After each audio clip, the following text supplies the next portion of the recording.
9 idées d'entreprise sur 10 ne passent pas un an. Et les différentes méthodes entrepreneuriales, Lean Startup ou autres, ne vont pas vous aider à battre cette statistique. En revanche, elles peuvent vous aider à gagner du temps en discernant très vite si vous êtes sur une vraie bonne idée ou une fausse bonne idée. C'est ce que nous allons voir ensemble.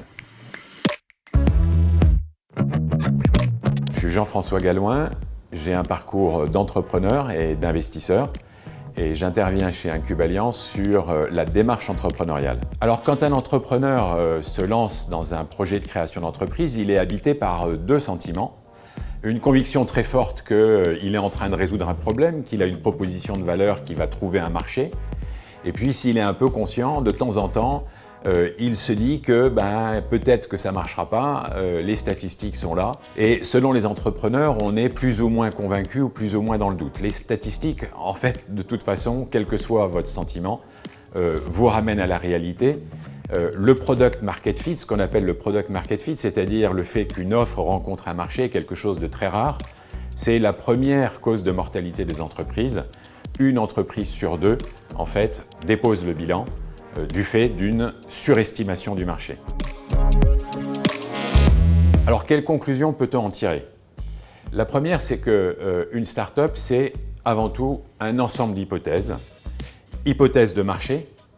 Est-ce que des utilisateurs vont véritablement utiliser notre offre? Est-ce qu'ils sont prêts à payer pour ça? Hypothèse de proposition de valeur. Est-ce que l'entrepreneur va être capable de délivrer son offre, son service, son produit? Et est-ce que ce produit, cette offre, va réaliser la promesse vis-à-vis de l'utilisateur? Troisième hypothèse, c'est l'hypothèse de business model. Est-ce qu'on saura fabriquer son offre, la délivrer et la vendre à un coût qui est compatible avec la valeur perçue par les clients, ce qu'ils sont prêts à payer? Et quatrième hypothèse, c'est une hypothèse d'équipe. Est-ce que l'équipe qu'on a réunie est la bonne équipe pour mener à bien ce projet? La démarche, ça consiste à aller le plus vite possible se confronter au marché. Et se confronter au marché, ça ne veut pas simplement dire aller demander des avis aux uns et aux autres. Ça veut dire chercher l'engagement des parties prenantes, des clients qui vont se lancer dans des proof of concept, des fournisseurs qui vont travailler avec vous. Donc chercher l'engagement pour savoir si effectivement vos hypothèses sont validées ou invalidées. Sachant que les hypothèses peuvent se valider indépendamment les unes des autres. On peut valider l'hypothèse marché sans avoir nécessairement encore l'offre. Les plateformes de crowdfunding en sont une bonne illustration. On va prévendre des solutions avant de les avoir produites, avant de savoir même si on saura les produire.